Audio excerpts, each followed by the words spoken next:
Assalamualaikum warahmatullahi wabarakatuh. Innal hamdalillah nahmaduhu wa nasta'inuhu wa nastahdihi wa nastaghfiruh wa na'udzu billahi min shururi anfusina wa min sayyiati a'malina. Man yahdihillahu fala mudilla lahu wa man yudlil fala hadiya lahu. Asyhadu an la ilaha illallah wahdahu la syarika lahu wa asyhadu anna sayyidana Muhammadan 'abduhu wa rasuluh.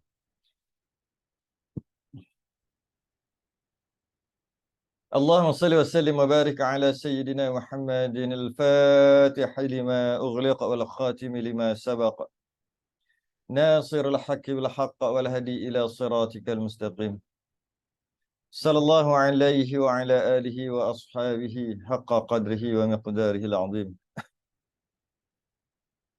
اللهم نور بالكتاب بصري وأتلق به لساني اشرح به صدري واستعمل به جسدي بحولك وقوتك فإنه لا حول ولا قوة إلا بك سبحانك لا علم لنا إلا ما علمتنا إنك أنت العليم الحكيم ولا حول ولا قوة إلا بالله العلي العظيم. أما بعد. Alhamdulillah, kita sambung kitab Risalah Tauhid. Ini adalah siri yang ke-42. Maknanya dah 42 kali dah kita.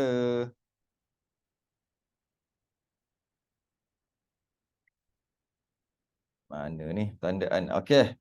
Yang mana kita berhenti pada muka surat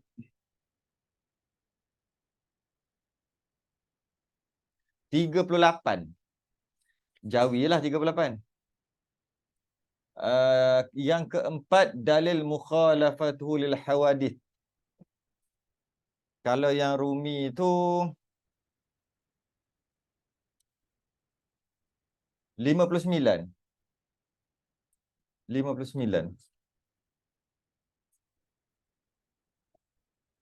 Ini adalah siri yang ke-42. Yang mana kita dah bincang berkaitan dengan mukhalafatuhu ta'ala lil hawadith ni pada perbicaraan sifat yang keempat lah bagi Allah. Yang kalau yang Rumi tu pada muka surat 26.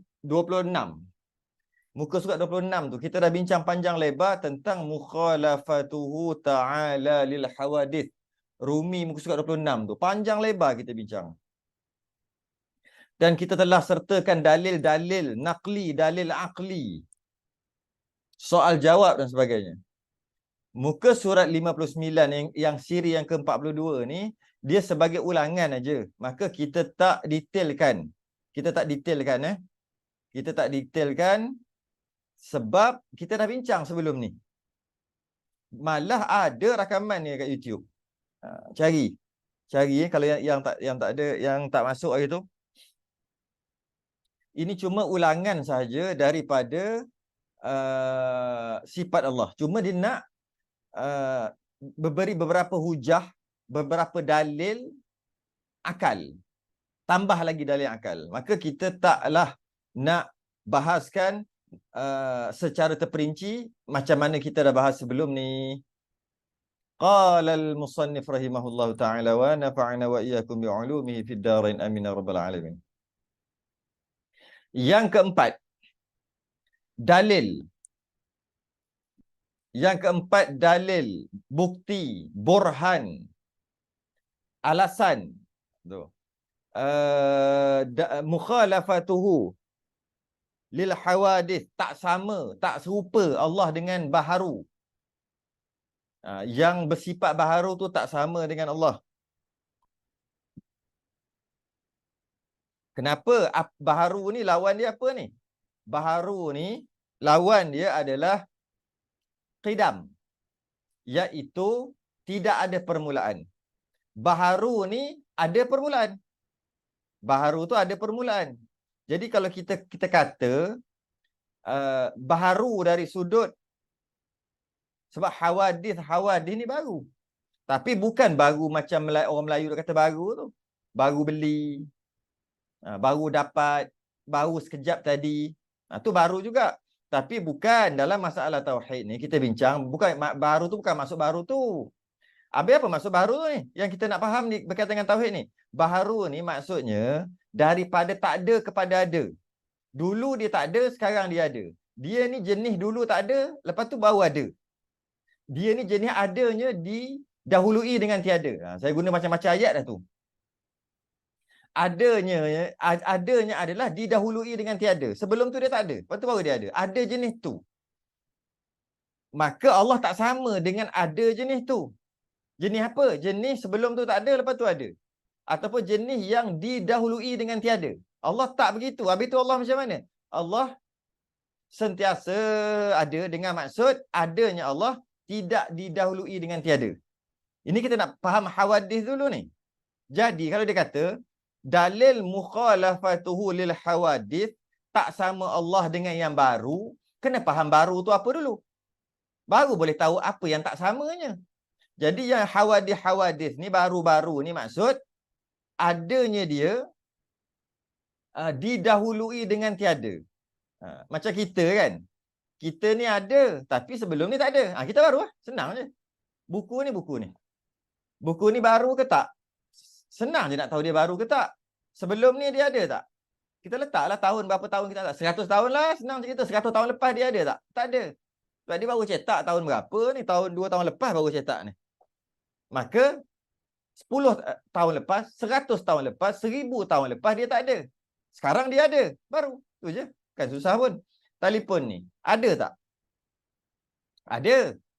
Telefon ni baru tak? Lama dah beli. Kejap. Bukan. Bukan nak cerita pasal tu. Nak cerita pasal tauhid. Habis ni, dia baru tak? Nak tahu dia baru atau tidak? Dia ada tak? Ada. Semalam ada? Ada. Minggu lepas ada? Ada. Tahun lepas ada? Ada. 100 tahun lepas? Setahun lepas dia mana buat lagi? Dia tak ada. Maka baru. Tu je. Jadi, boleh kita kata yang ada ni terbahagi kepada dua. Yang pertama ada yang didahului dengan tiada. Dia ada tapi sebelum tu dia tak ada. Dan satu lagi ada yang tidak didahului dengan tiada. Dia memang ada. Jadi siapa yang memang ada? Hanya ada satu je, Allah dan sifat-sifatnya. Selain daripada Allah baru. Sebab selain daripada Allah sebelum dia ada tu dia tak ada. Kita dah faham dah tu bab tu. Tu ulangan aja tu. Jadi dalil mukhalafatuhu, bukti bersalahan tak sama Allah dengan baru adalah yang nombor satu adalah adanya Allah itu tidak didahului dengan tiada. Adanya makhluk itu kita semua didahului dengan tiada. Itu dalil nombor satu. Tak samanya kita atau makhluk dengan Allah. Sebab awal-awal lagi kita ni baru, awal-awal lagi Allah ni qidam. Kita panggil qidam. Iaitu tidak didahului dengan tiada. Iaitu jikalau Tuhan serupa dengan yang baru. Kalau Tuhan pun macam baru juga. Apa maksud macam baru? Maknanya sebelum Tuhan ada tu dia tak ada. Tu kata. Iaitu jikalau Tuhan serupa dengan yang baru, niscaya jadilah Tuhan ini baru juga. Ulang-ulang ayat sama je. Jadi kalaulah Tuhan ni sama macam baru, maka baru ni apa? Sebelum tu dia tak ada.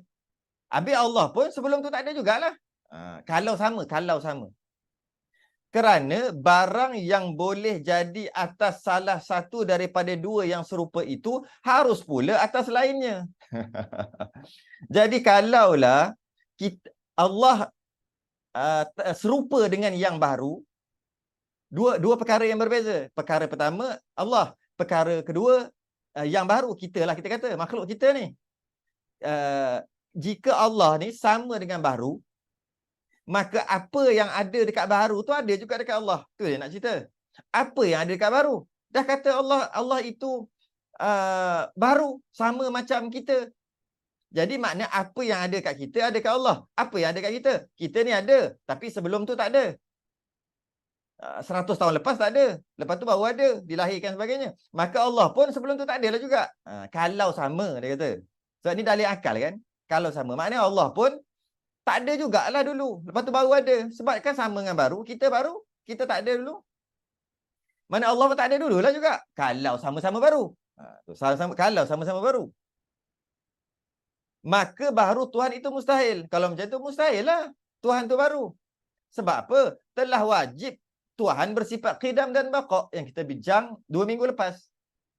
Telah terbukti Allah itu bersifat qidam dan baqa'.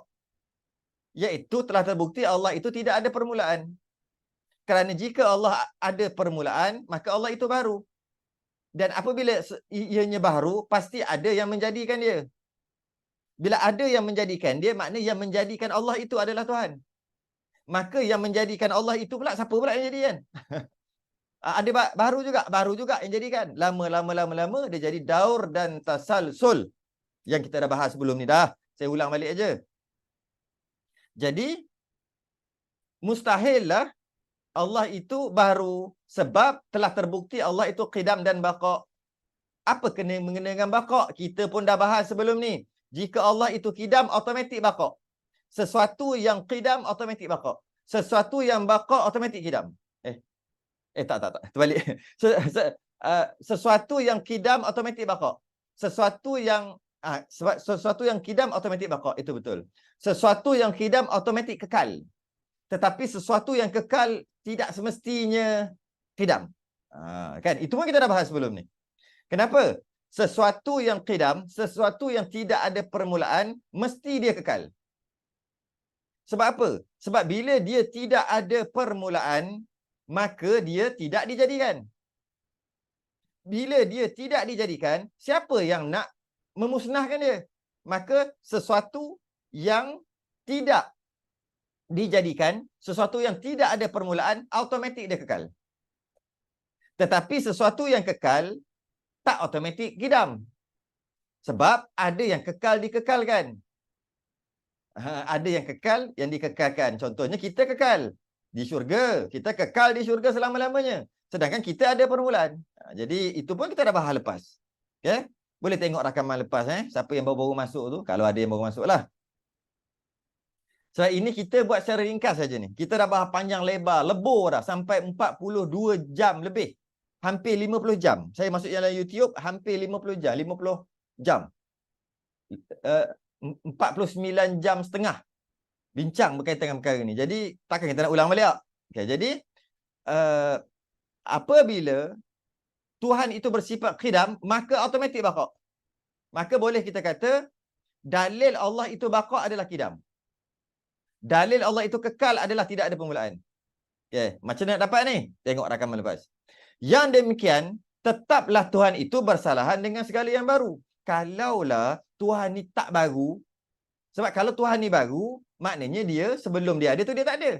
Maka mustahil begitu. Bila mustahil begitu, dia kata yang demikian tetaplah Tuhan itu bersalahan, tak sama, Tuhan tu tak sama dengan yang baru. Sebab Tuhan tu tak baru. Tuhan itu bukannya adanya tidak didahului, bukannya adanya didahului dengan tiada. Tidak. Tuhan tu qidam, iaitu adanya dia, ramainya baru masuk. Adanya dia tidak ada permulaan. Adanya dia tidak didahului dengan tiada. Sedangkan semua makhluk selain pada Allah, semuanya adanya dia didahului dengan tiada. Tiada dulu baru ada. Jadi mestilah tak sama. Itu dia kata. Yang demikian itu, tetaplah Tuhan itu bersalahan. Tak sama dengan segala yang baru. Bagaimana dalil naqlinya ayat Quran. Laisa kamitslihi syai'. Artinya tiada sesuatu pun yang serupa dengan Tuhan. Surah Asy-Syura ayat 11. Ini secara ringkas saja tahu. Kalau tak faham tu maknanya confirm ponteng yang lepas. Habis, kita bahas laju-laju je bab ni. Kalau kita bahas balik macam ulang balik je. Baik buka YouTube aja. Tengok dengar benda yang sama. Yang kelima, dalil qiyamuhu ta'ala binafsih. Dalilnya pula, qiyamuhu ta'ala binafsih. Iaitu dua jalan. Ada dua cara nak faham dalil akal bahawasanya Allah itu qiyamuhu ta'ala binafsih. Berdikari.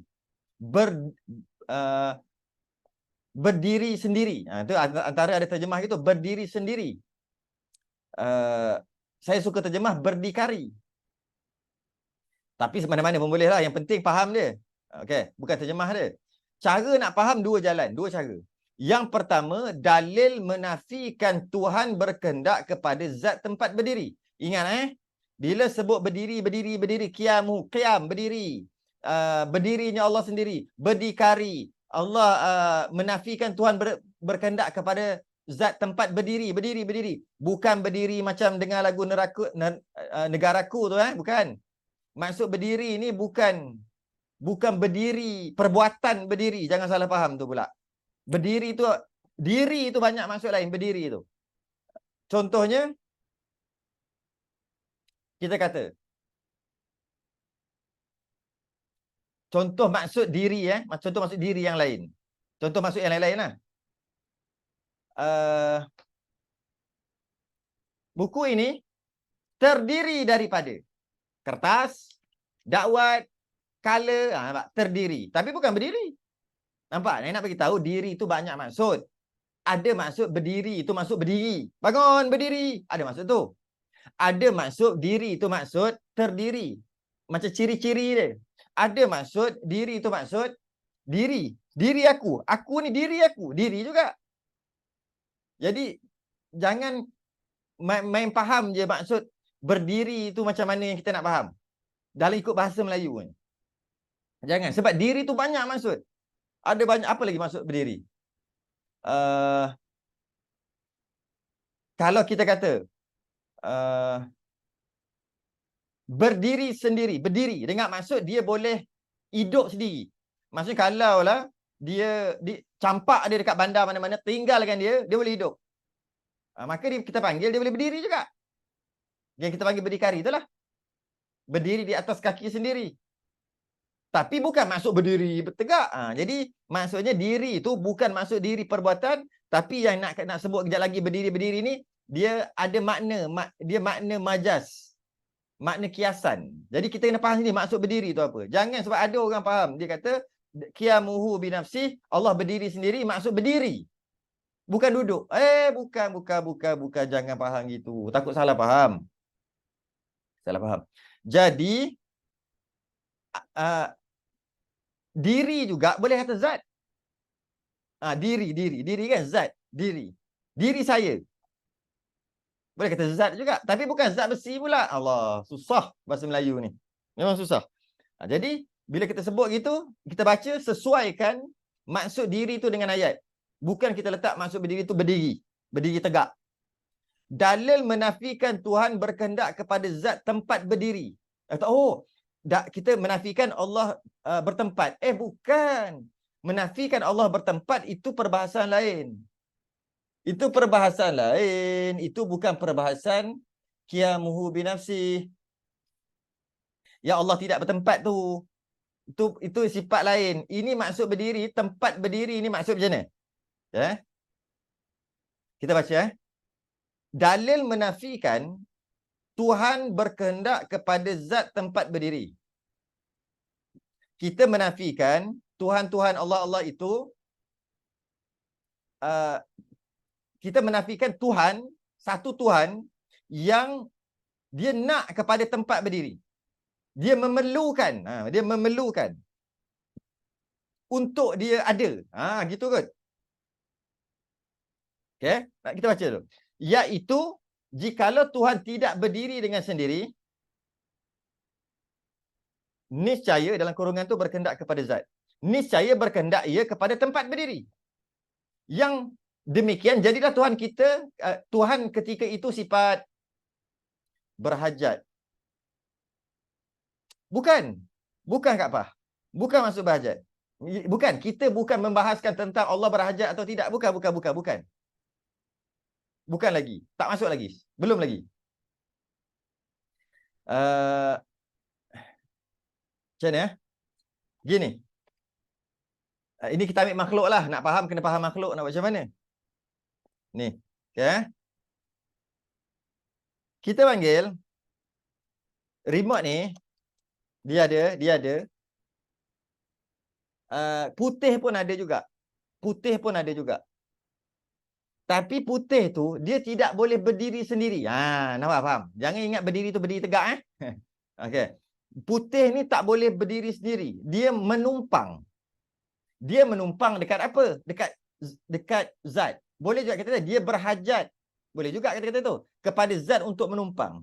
Dia tak boleh duduk dia je warna putih. Putih tu tak boleh duduk dia. Dia mesti menumpang. Sama ada dia menumpang dekat cat, dia menumpang dekat dinding, dia menumpang. Maknanya bila dia menumpang, maknanya dia tak ada diri. Dia tak boleh berdiri sendiri. Tu maksud dia tak boleh berdiri sendiri. Apa ni putih? Dia terpaksa menumpang. Dia tak boleh berdiri sendiri, putih ni. Maknanya nak ambil putih aja. Tak boleh. Dia kalau nak cerita lain macam gula samalah. Gula kan manis. Manis tu dia tak boleh ada manis saja. Dia mesti menumpang. Dia menumpang dekat tebu, dia menumpang kat gula, dia menumpang dekat stevia. Dia menumpang. Dia tak boleh nak manis saja. Saya nak manis saja. Gula tak nak. Nak manis, nak beli manis. Tak boleh. Takkan boleh dapat manis. Dia kena beli gula, manis free. Dapat. Jadi maknanya, manis tu, dia tak ada diri. Dia menumpang. Dia tak ada diri. Dia jenis menumpang. Dia menumpang. Macam tu juga putih. Putih dia menumpang. Dia tak boleh ada putih saja. Dia mesti menumpang. Boleh dia dekat cat. Memang dia menumpang dekat cat. Dia menumpang kat cair cat. Ada putih dinding. Dia menumpang kat dinding. Ada putih dekat meja. Dia menumpang kat meja. Mana boleh putih tu ada saja. Putih saja. Mana boleh. Manis saja. Mana boleh dia menumpang. Okey. Itu maksudnya dia tidak berdikari. Dia tidak berdiri sendiri. Itu makhluk lah. Itu makhluk. Jadi kita kiaskan dekat Allah. Tengok dia kata kat sini. Kiaskan Allah tidak begitu. Itu maksud dia. Macam mana? Kata, iaitu jikalau Tuhan tidak berdiri dengan sendiri, kalau Tuhan tu macam warna putih, macam manis, masin, pahit yang tadi tu, okay? Yang demikian, jadilah Tuhan ketika itu sifat.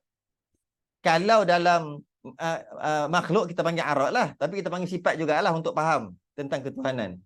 Jadi kalaulah putih itu bukan ada, putih tu tak ada diri, dia menumpang, maka putih tu sifat. Kita panggil putih tu sifat lah. Sebab tu kita kata remote ni dia bersifat antara sifat dia putih. Tapi putih tak ada. Tak ada tu dengan maksud dia ada, cuma dia menumpang. Dia ada, dia menumpang di zat. Yang tak ada tu segi empat tepat. Yang ni tak ada. Sungguh aja. Itu berapa kali dah ulang dah tu. Ni sungguh aja. Yang segi empat tepat tu sungguh. Bulat ni, bulat petak-petak ni sungguh. Dia tak ada. Putih ada. Tapi adanya putih tadi tu jenis menumpang, tak boleh duduk sendiri. Jadi kalau katalah Allah itu perlu berkehendak. Tuhan itu berkehendak kepada tempat berdiri. Tuhan itu perlu kepada sesuatu untuk ditumpang. Macam tu lah kot. Okay? Berkehendak kepada tempat berdiri. Niscaya Tuhan itu berkehendak kepada tempat berdiri, tempat menumpang. Berdiri itu boleh kita terjemah menumpang untuk sementara lah. Yang demikian, jadilah Tuhan ketika itu sifat. Okay? Jadilah dia tu jenis sifat. Bukan zat, bukan diri. Iaitu mustahil. Mustahil lah. Kenapa? Kerana jika Tuhan itu sifat, niscaya tidak ia bersifat dengan sifat ma'ani dan ma'nawiyah. Ini kena masuk nantilah. Kalaulah Tuhan tu sifat dah, takkanlah Tuhan tu ada sifat ma'ani dan ma'nawiyah. Kita ambil sifat ma'ani lah untuk faham. Ma'nawiyah ni sikit. Fardu kifayah. Kita ambil ma'ani, fardu ain. Kalaulah Tuhan tu dah jenis bukan zat, jenis sifat, jenis memerlukan tempat untuk bergantung, untuk memerlukan tempat untuk berdiri, okay? Maka dia tu sifat. Dan kita tahu Allah ada sifat ma'ni. Kita ambil lah qudrah. Qudrah tu, sifat ma'ni. Kuasa. Kerana sifat ada bersifat itu mustahil. Macam mana dia sifat? Sifat yang bersifat. Mana boleh? Mustahil. Mustahil sifat itu bersifat. Mustahil. Okay. Padahal zat, itu nanti dulu. Jadi mana boleh sifat duduk kat sifat? Kalau yang bolehnya, mana boleh, malahnya dia zat, sifat duduk kat dia. Baru boleh. Dia ada remote, putih duduk kat dia. Mana boleh? Baru boleh. Sebab putih tu kalau kita nak istilahkan jenis arat, tapi kita terjemahkan je lah sifat. Barulah putih tu boleh duduk. Macam mana putih nak duduk dekat putih? Sama-sama. Sama-sama sifat. Mana boleh duduk kat dia? Sifat mesti duduk dekat zat. Tu yang nak kita tahu je. Padahal zat Tuhan wajib baginya bersifat ma'ani dan ma'nawiyah, yang demikian bukanlah ia sifat, maka tetaplah ia zat. Ni fardu kifayah dah ni. Okey. Jadilah maka Allah itu zat. Maka Allah itu satu diri, dia bukan jenis sifat menumpang-menumpang. Maka tertolaklah Tuhan masuk dalam badan orang, menumpang lah tu. Tertolaklah semua. Allah itu apa? Allah itu Muhammad, Muhammad itu Allah. Jangan buat dia marah, nanti dia jadi hijau, hak. Jadi hak. Minum air jadi hak. Orang minum air Popeye. Minum makan Spanish jadi kuat, dia minum air hak. Jadi pelik-pelik, ajaran pelik-pelik tu. Pakat-pakat pindah pergi New Zealand tu. Pergi. Serabut duduk sini. Turun bala ni kan. Pelik-pelik. Allah itu Muhammad itu Allah. Seolah-olah macam menumpang lah tu. Allah duduk dekat Muhammad ke apa? Allah tu jawatan lah, apalah. Pelik-pelik tu lah yang diorang tu kan. Jadi, kalau kita mengaji betul-betul, kita dah tahu dah. Mustahil. Mustahil. Kerana Allah itu bukan macam sifat yang jenis menumpang-menumpang. Boleh duduk situ, boleh duduk sini, boleh masuk kat orang tu, masuk kat orang ni. Okay. Kerana tetaplah ia zat. Yang kedua, tu yang pertama. Itu maksud dalil qiyamu ta'ala binafsih. Allah itu berdiri sendiri, berdikari. Dengan maksud Allah itu bukan sifat. Okay. Saya terpaksa guna istilah yang ni. Tak boleh buat apa dah. Sebab kita dah 42 kali. Kita dah siri yang ke-42. Terpaksa guna istilah tu. Mungkin dulu tak pernah dengar istilah-istilah yang buat keluar ni kan. Tak guna. Tapi terpaksa guna dah yang ini. Sebab dia dah masuk fardu kifayah dah. Okay. Maka tetaplah ia zat. Pertama. Jadi, qiyamuhu ta'ala binafsih menafikan bahawasanya Allah itu bukan macam sifat. Tidak. Allah itu zat. Allah itu zat. Bukan sifat. Yang kedua, nak faham berdikari, qiyamuhu binafsih. Menafikan Tuhan daripada berkehendak kepada yang menjadikan dia. Kalau berkehendak menjadikan dia, dia kembali perbahasan qidam balik. Allah itu tidak ada permulaan, dia kembali kepada qidam balik. Tak apalah. Menafikan Tuhan daripada berkehendak kepada yang menjadikan dia. Menafikan. Sebab bila orang kata Allah berdiri sendiri, apa maksud berdiri sendiri? Maksudnya, tidak dijadikan. Tidak berkehendak, tak perlu yang lain jadikan dia. Sebab kalau yang lain jadikan dia, tak nama berdikari, tak nama berdiri sendiri. Sebab dia nak jadi pun yang lain kena jadikan dia. Itu berdiri sendiri apa? Okay. Iaitu jikalau tiada ia berdiri dengan sendiri, ingat berdiri tadi bukan maksud berdiri tegak. Berdiri dengan sendiri, niscaya berkehendak ia kepada yang menjadikan dia. Kalaulah Allah ni bukan jenis berdiri sendiri, maka perlulah yang lain yang untuk buat sesuatu, buat Allah tu, buat sesuatu apa yang Allah nak buat dan sebagainya. Iaitu mustahil. Dia kata mustahil lah kalau macam tu. Kerana jika berkehendak kepada yang menjadikan dia, kalau memerlukan, Allah tu memerlukan sesuatu yang lain untuk jadikan dia, niscaya jadilah ia baru. Sebab bila memerlukan yang lain jadikan dia, jadikan Tuhan, maka Tuhan tu jadi barulah. Sebab bermakna Tuhan tu sebelum tu tak ada. Sebab tu boleh yang lain tu jadikan dia. Bila yang lain tu jadikan Tuhan, maka bermakna Tuhan tu tak ada lah sebelum. Bila tak ada, makna barulah. Maksudnya apa? Daripada tak ada kepada ada. Ada yang didahului dengan tiada. Tetapi keadaan Tuhan itu baru. Jadilah Tuhan tu baru. Mustahil. Kenapa pula? Mustahil kerana kalau yang dia tu tidak qidam daripada tak ada kepada ada, itu bukan Tuhan lah tu. Sebab tu kata mustahil. Kerana Tuhan telah sabit wajib qidam. Dah bahas sebelum ni banyak kali. Tuhan itu qidam. Tidak ada permulaan, tidak dijadikan, bukan daripada tiada kepada ada. Adanya tidak didahului dengan tiada. Saya guna semua istilah lah kali ni. Okay. Sebab dah sabit qidam. Dah yakin dah qidam, tidak didahului dengan tiada. Tuhan ni. Yang demikian, sabitlah Tuhan itu berdiri dengan sendiri. Mestilah Tuhan itu tak memerlukan yang lain untuk dia menjadikan dia. Kalau boleh menjadikan dia, bukanlah dia nama qidam. Dengan makna kaya mutlak. Dengan makna kaya mutlak. Dengan makna kaya tu maksud tidak berhajat, tidak memerlukan, tidak berhajat. Tu kaya. Maksud kaya tu, kaya mutlak tu tidak berhajat mutlak. Jangan ambil kaya Melayu. Jangan. Bukan maksud kaya Melayu ni, bukan. Ni kaya tauhid. Dia lain. Kaya tauhid maksud lain. Lazim tauhid maksud lain. Macam-macam lagi maksud. Zat tauhid maksud lain, diri tauhid maksud lain. Maksud tauhid tu maksud dari sudut ilmu tauhid, dia ada maknanya tersendiri. Jangan ambil makna Melayu kita ni. Jadi demikianlah sabit Tuhan itu berdiri dengan sendiri dengan makna kaya mutlak. Kaya ni maksud tidak berhajat, tidak memerlukan. Maksud dengan makna Allah tu tak memerlukan, tak berkehendak kepada yang lain secara mutlak. Ataupun kita panggil terkaya, boleh juga. Kaya atau terkaya. Terkaya tu tak berhajat. Bukan paling kaya banyak harta, bukan. Terkaya tu maksud tidak berhajat. Dalam kurungan tu apa? Terkaya daripada tempat berdiri dan terkaya daripada yang menjadikan dia. Real, mutlak, hakiki. Memang betul. Kayanya Allah dengan maksud tidak berhajatnya Allah, tidak berhajat kepada yang lain menjadikan dia, dan semua tu, semua sekali yang kita bincang tadi, terkaya, tak memerlu tadi Allah kepada tempat berdiri, tempat bergantung, dan terkaya daripada yang menjadikan dan tak memerlukan siapa jadikan dia, mutlak, real punya, hakiki punya, hakikatnya. Habis kita pun sama juga. Kita kan ada. Dan kita juga diri.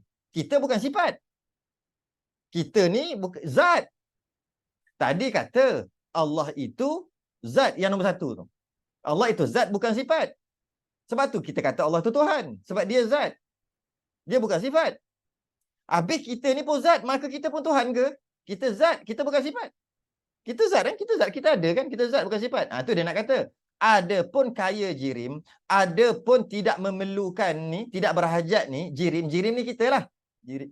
Itu cuma kaya muqayyad. Cuma kaya tidak memerlukan tu yang muqayyad ni, yang berkait aja. Ataupun yang bukan original. Pinjam je kaya tu. Pinjam je. Kita juga ada. Kita juga zat. Kita tidak memerlukan yang lain kerana kita ada diri. Malah sifat yang menumpang dekat kita. Tak boleh kata menumpang. Malah kita yang mempunyai sifat-sifat. Kita jenis zat. Maka Allah pun jenis zat juga. Allah zat, Allah bukan sifat. Sama je kita dengan Allah. Ya ke gitu? Dia kata-kata, ada pun kaya jirim, kita ni zat, tak memerlukan, kita ni zat bukan sifat yang mana sifat yang memerlukan sesuatu untuk bergantung, contoh macam putih apa semua tadi. Tak, kita zat. Samalah macam Allah. Kita ni je cuma kaya muqayyad, bukan original. Apa bukti bukan original? Tengok tu. Terkaya daripada satu pihak jua, iaitu terkaya daripada tempat berdiri. Betul, kita tak memerlukan tempat berdiri. Sebab kita zat, zat mana boleh memerlukan tempat untuk berdiri? Yang memerlukan tempat untuk berdiri adalah sifat. Saya guna istilah dah kali ni, tak kira dah. Sebab dia dah fardu kifayah dah. Okay? Jadi, jika ianya sifat, jika kita ni sifat, mesti kita jenis menumpang. Kita bukan sifat, kita je bukan jenis menumpang. Kita ada, kita zat. Malah sifat yang menumpang kita. Jadi, dia kata sini, terkaya daripada satu pihak jua, iaitu terkaya daripada tempat berdiri. Kita ni, terkaya daripada tempat berdiri. Ya, kita tak perlu menumpang sebab kita jenis zat. Kita memang zat dah. Kita dah diri dah. Kita bukan sifat. Jadi kita tak memerlukan kepada tempat berdiri. Sama macam Tuhan. Tetapi tiada terkaya pada satu pihak lain. Tapi satu lagi kita tak terkaya. Kita memerlukan satu lagi. Apa dia? Iaitu tiada terkaya. Memerlukanlah tiada terkaya. Terkaya tidak memerlukan, tidak berhajat. Itu terkaya. Tiada terkaya, memerlukanlah. Kita memerlukan daripada yang menjadikan dia. Jadi tak sama, tak boleh jadi Tuhan jugalah. Baru je nak jadi Tuhan. Nak sama dah macam Tuhan kita ni. Iaitu kita ni jenis zat, kita ni bukan jenis sifat, bukan jenis menumpang, kita jenis zat. Sama macam Allah juga jenis zat. Tapi bezanya qiyamuhu ta'ala binafsih, adanya Allah tidak dijadikan, tidak memerlukan yang lain untuk menjadikan dia. Ada yang hakiki, ada yang tidak didahului dengan tiada. Tapi ada kita, walaupun kita zat, adanya kita ada dijadikan. Jadi kita kata kita zat-zat ni cuma dijadikan. Jadi kita tak katalah kita ni berdikari sungguh original, pinjam je. Tu maksud dia. Okey. Adapun kaya jirim itu cuma kaya muqayyad. Dah baca tadi. Terkaya daripada satu pihak jua, satu aja, iaitu terkaya daripada tempat berdiri. Kita dah zat nak berdiri kat mana boleh kita berdiri. Mana boleh zat dengan zat masuk sekali, mana boleh. Jadi maka kita memang dah zat dah. Tapi satu pihak aja betul. Satu pihak lagi kita memerlukan untuk yang menjadikan kita. Kita memerlukan Allah yang menjadikan kita, baru kita jadi. Maka zat kita ni bukan original lah juga. Maka dalil naqlinya itu innallaha la ghaniyun 'anil 'alamin. Artinya bahawa Allah Taala itu terkaya daripada sekalian alam. Terkaya tu apa? Tidak berhajat, tidak berhajat. Surah Al-Ankabut ayat 6. Macam sebab apa saya menggunakan istilah-istilah berterusan? Kerana kita dah bahas sebelum ni. Tak patut kalau tak faham ni. Lagipun dia perbahasan fardu kifayah. Tak patut kalau tak faham. Sebab kita dah 42 kali. Okey. Sebelum ni Ustaz mengajar tak ada apa istilah banyak-banyak macam tadi. Tak, boleh faham. InsyaAllah boleh faham. Dengar balik rakaman lepas. InsyaAllah boleh faham. Yang keenam. Kau berah?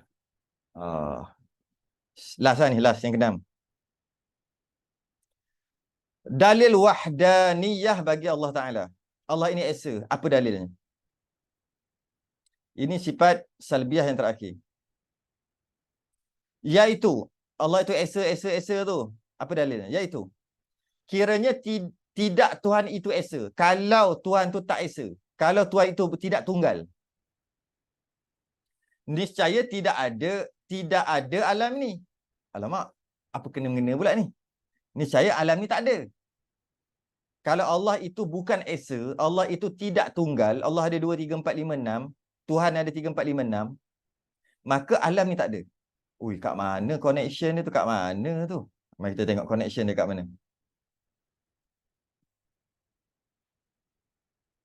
Kerana lazim, kerana automatik, lazim tu boleh kita jemaah automatik. Kerana lazim, Tuhan itu lemah, automatik Tuhan tu lemah.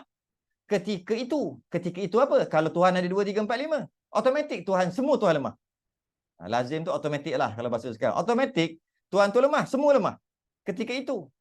Padahal alam telah ada. Sedangkan alam ni dah ada.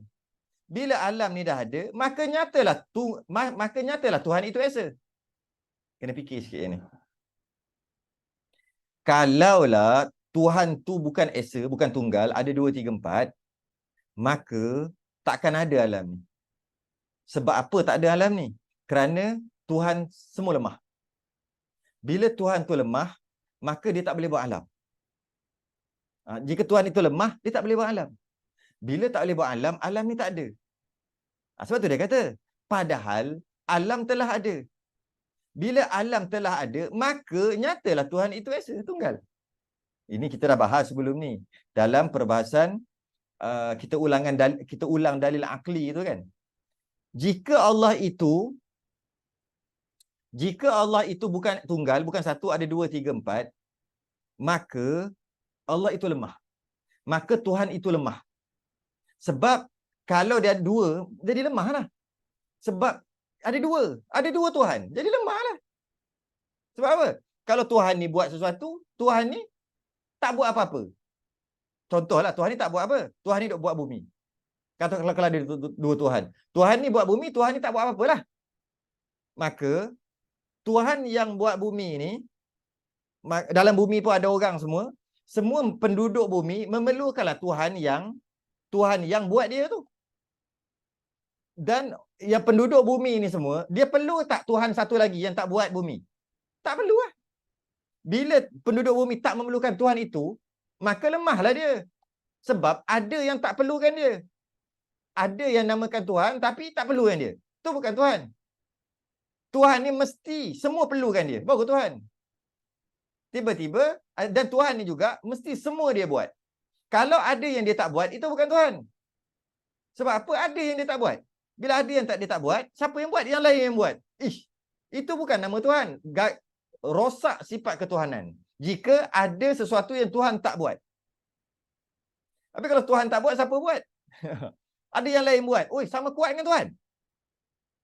Sebab tu kata kalau Tuhan tu ada dua, automatik lemah. Dua-dua lemah. Kalau Tuhan ni ada, Tuhan ni buat bumi. Tuhan satu lagi rosakkan bumi. Maka lemah juga. Lemah juga. Sebab apa? Dia Tuhan, dia buat bumi. Lepas tu dia tak boleh pertahankan bumi. Ada yang boleh hancurkan dia. Tanpa keinginan dia. Lemahlah Tuhan apa gitu. Lepas tu Tuhan yang menghancurkan bumi tadi buat langit. Tuhan satu lagi balas dendam, hancurkan pula. Maka hancurlah langit tu. Maka Tuhan yang buat langit tu bukan Tuhan. Nak pertahankan langit pun tak boleh. Tapi kalau Tuhan ni buat langit. Tuhan satu lagi yang buat bumi yang kena hancur tadi, dia nak hancurkan langit tak boleh hancur. Nak hancurkan langit tak boleh hancur sebab Tuhan ni kuat sangat. Yang kita kata Tuhan yang buat bumi nak hancurkan langit tapi tak boleh hancur, tu bukan Tuhan. Sebab apa? Kau nak hancurkan sesuatu pun tak boleh. Tuhan apa tu? Kalau Tuhan dia nak hancurkan jadi hancur, tiba dia nak hancurkan tak boleh hancur. Tak boleh hancur. Maka tu bukan Tuhan awal-awal dah sepatutnya. Jadi bila ada dua Tuhan, dua Tuhan, maka automatik lemah. Bila lemah, maka tak boleh buat alam. Sebab yang boleh buat alam mesti bersifat dengan kuasa. Tak boleh lemah. Bila tak boleh buat alam, maka alam ni tak ada. Kalau alam ni tak ada, mustahil. Sebab alam ni dah ada. Itu dia kata tu. Padahal alam telah ada. Itulah kita kata tu. Alam dah ada. Kalau alam dah ada, nyatalah ada yang buat. Iaitu Tuhan. Dan bila Tuhan tu buat, mesti Tuhan tu esa. Mesti Tuhan itu tunggal. Tu dia nak bagi dalil tu. Dan dalil naklinya, laukana fihi ma'a... Apa ni? Oh, salah. Laukana fihi ma'alihatun illallah la fasadata. Sekiranya ada Tuhan di langit dan di bumi, ini lain daripada Allah Ta'ala, niscaya binasalah keduanya. Tidak ada runtuh dan keluar daripada aturan yang ada, kata. Maknanya tak adalah, takkan ada bumi, takkan ada langit. Adapun keterangan atau kenyataan yang menunjukkan binasa alam atau tidak boleh ada alam jika berbilang-bilang Tuhan, bagaimana dalil akli dan nakli yang di atas ini terbahagi atas 4 kenyataan. Ada 4 penerangan. Yang pertama, ditakdirkan, fardu takdir, ditakdirkan berbilang Tuhan, konon-konon, ditakdirkan konon-konon, konon-konon berbilang Tuhan, Tuhan ada 2, 3, 4, 5, 6, banyaklah, pada menjadikan hal keadaannya bersama-sama muafakat, sama-sama berpakat buat bumi ni, buat langit sama-sama. Pakat-pakatlah kita sama-sama Tuhan ni. Jangan bergaduh-gaduh sama Tuhan. Contoh gitu kan. Pakat-pakat kita buat bumi, pakat-pakat kita uruskan dunia ni. Pakat-pakat belakalah Tuhan-Tuhan yang ramai. Contoh kalau gitu. Ya. Pada menjadikan hal keadaannya bersama-sama. Macam cerita Tuhan Thor dan Tuhan Zeus. Ya, betul. Betul sangat-sangat. Betul tak, Pak? Macam tu lah. Ada Tuhan kilat lah. Tuhan apa nama Tuhan kilat tu? Lupa lah. Lepas tu ada Tuhan Thor. Ada Zeus. Macam-macam lah Tuhan dia. Ada Tuhan yang perempuan tu. Athena. Macam-macam nama Tuhan ada. Semua ada masing-masing lah. Ada bahagian masing-masing. Berpakat-pakat. Itu orang kafir Nasara tu, Nasrani. Itu pun bukan Nasara, bukan Kristian lama, Kristian baru tu. Kristian Protestan tu rasanya, tak tahulah, saya pun tak apa nak gaji sangat agama Kristian. Kristian lama pun dia 3 aja Tuhan. Kristian lama, Nasara lama. Yang ada Tozus tu rasanya Protestan lah tu, yang jenis Kristian baru dah ni. Dewa-dewa apa tu kan? Dewa kahwin dengan manusia, dapat anak Hercules. Jadi mengapu-mengapu tu rasa Protestan lah tu. Dia bukan yang lama. Bukan agama yang lama tu lah, yang Nasara lama tu. Ditakdirkan konon-konon Berbilang Tuhan pada menjadikan hal keadaannya bersama-sama muafakat. Muafakatlah kita sama-sama Tuhan. Janganlah kita bergaduh-gaduh sama-sama Tuhan. Benar kan? Okey, muafakat jadikan sama-sama. Serta tidak bertolong-tolong satu dengan lain. Oh, tak bertolong-tolong satu lain. Cuma kau jangan kacau aku jangan kacau engkau. Kita ramai Tuhan ni, kita buat ketetapan. Tuhan-Tuhan sekalian. Kita buat ketetapan. Kau jangan kacau aku jangan kacau engkau. Apa?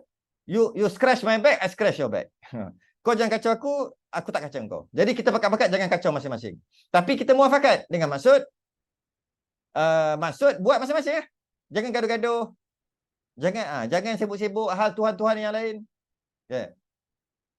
Serta tidak bertolong-tolong satu dengan lain. Bukan bantu-membantu. Bumi buat berpakat-pakat buat bumi. Jom ramai-ramai buat bumi. Bukan gitu dia kata. Buat lain-lain. Tapi berpakat. Muafakat. Muafakat membawa berkat dia kata. Jadi buatlah kau buat bumi. Kau jangan buat bumi. Aku dah buat bumi, kau jangan sibuk. Macam itulah lebih kurang. Kau buat benda lain pula. Okay. Tapi tak bertolong-tolong. Masing-masing buat masing-masing. Iaitu mustahil. Dia kata mustahil. Tuhan macam tu mustahil. Kerana lazim tu untuk mudah kata automatik lah. Kerana lazim berhimpun dua yang memberi bekas pada satu barang.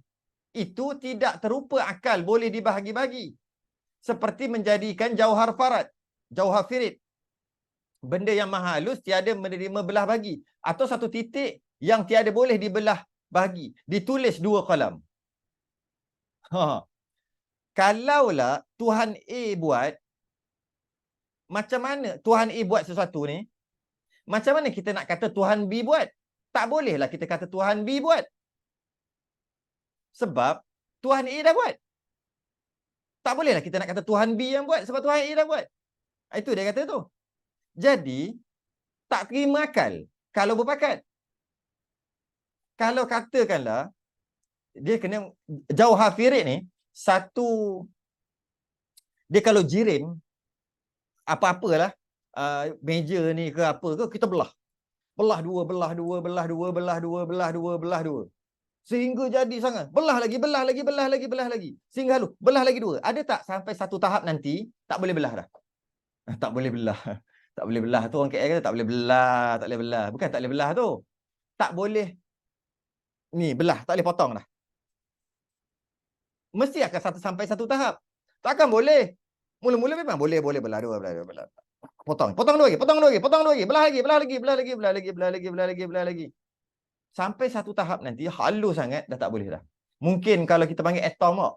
Atom pun boleh belah kan? Apa? Nukleus apa? Proton dengan pro2. Proton dengan pro2 pula. Proton dengan apa? Nukleus tak silap. Benda yang pusing-pusing tu lah. Dulu mengaji bukannya rajin sangat.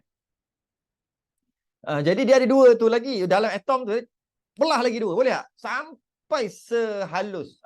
Sampai tak boleh belah. Dia akan sampai satu keadaan tak boleh belah bahagi dah. Tak boleh dah. Itu namanya jauhar firit. Yang tahu jauhar FARD tu. Jauhar firit. Itulah maksud dia. Satu benda yang sampai tak boleh belah. Okey. Siapa jadikan tu?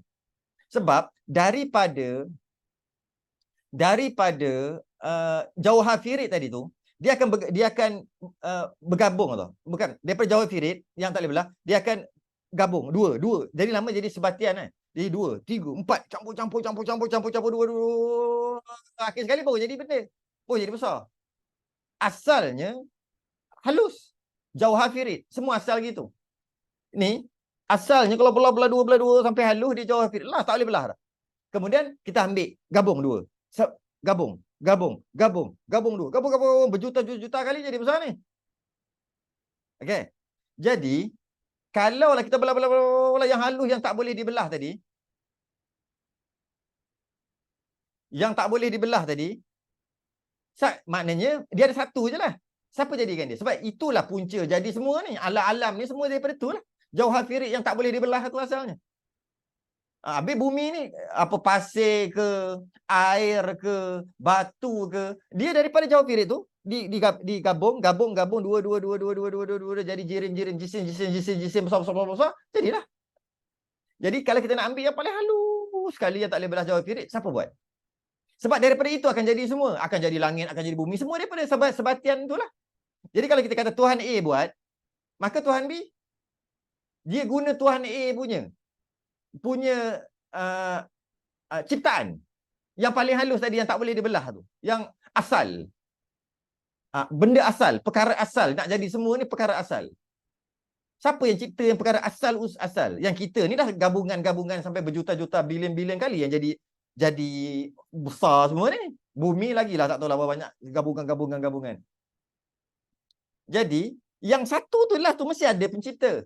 Dan sebab itu akan jadi semua. Katalah Tuhan ni nak buat langit, Tuhan ni nak buat bumi. Jangan kacau masing-masing. Tak muafakat. Muafakat tapi masing-masing buat masing-masing.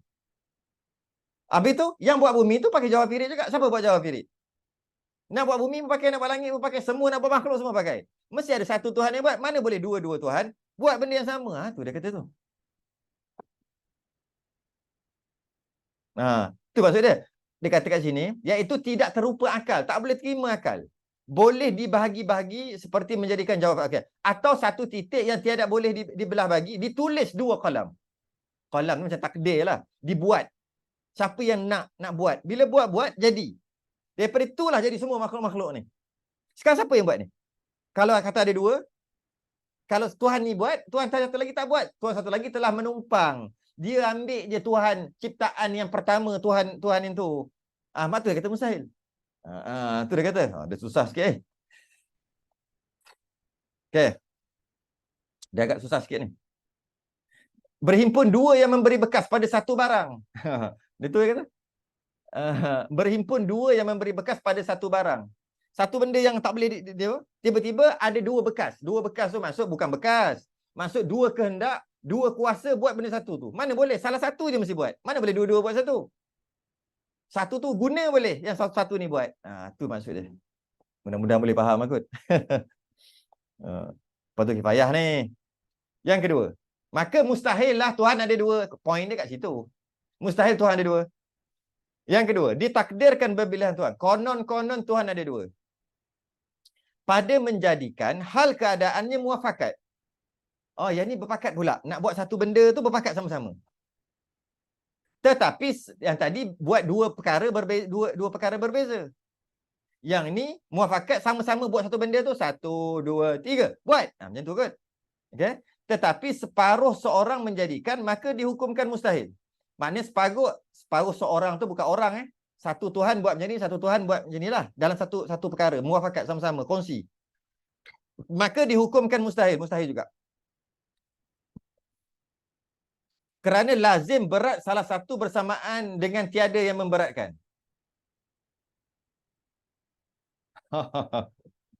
Jika dua Tuhan berpakat buat satu perkara, setengah-setengah. Mustahil juga kerana ada Tuhan yang tak buat. Kerana telah dibuat oleh Tuhan lain. Kalaulah ada yang Tuhan tak buat, maka dia bukan Tuhan. Tuhan ni buat semua. Tak ada yang Tuhan tak buat.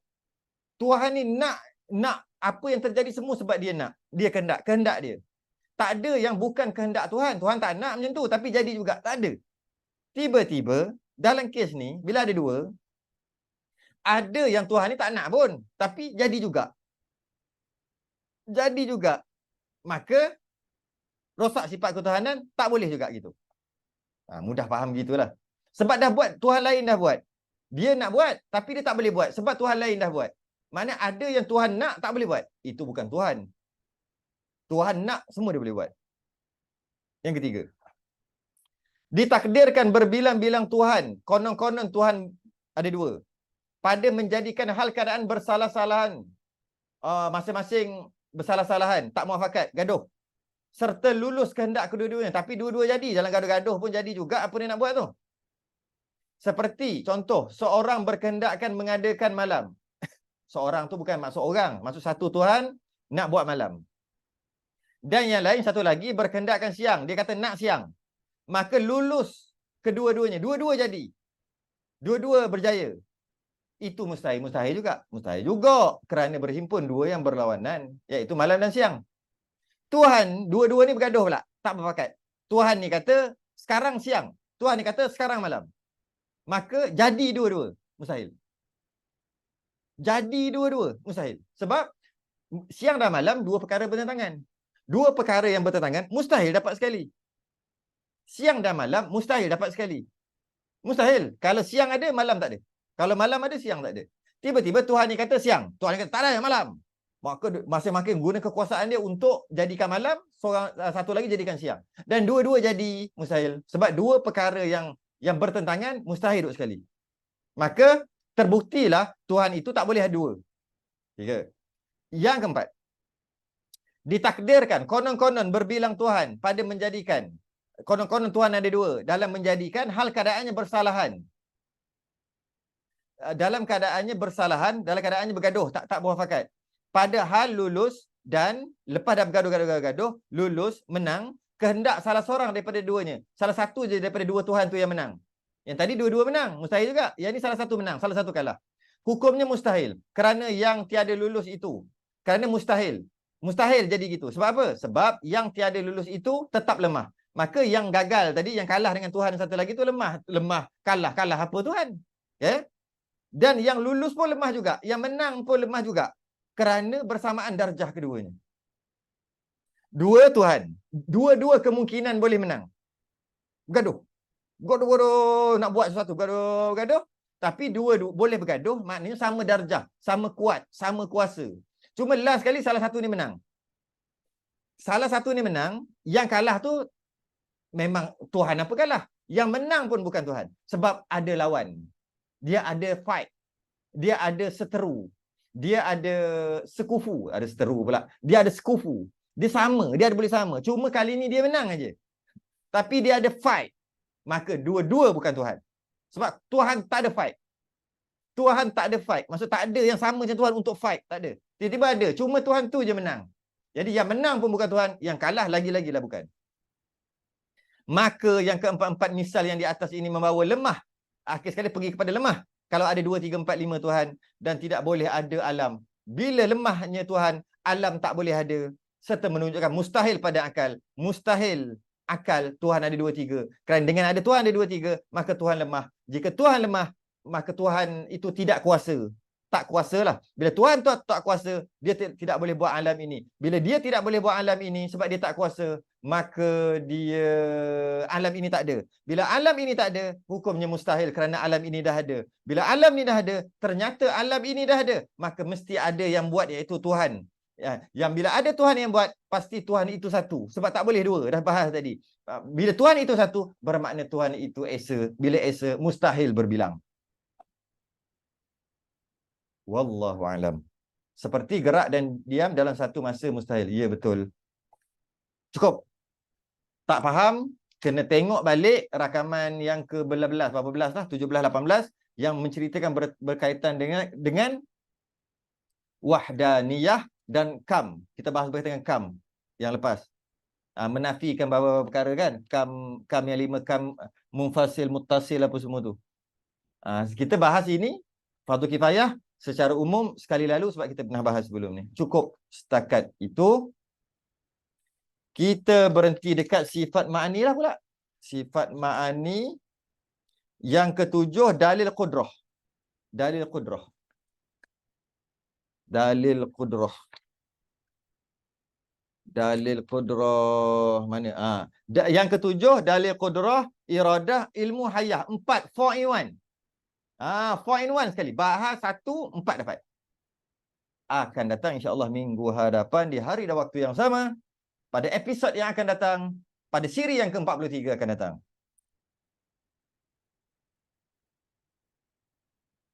Tangguh dulu. Atas perkongsian ni kena tengok ulang. Ya, ulang. Cuma kalau tak faham pun, ini fardu kifayah, nak sebut awal-awal.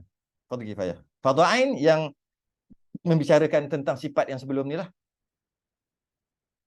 Assalamualaikum warahmatullahi wabarakatuh.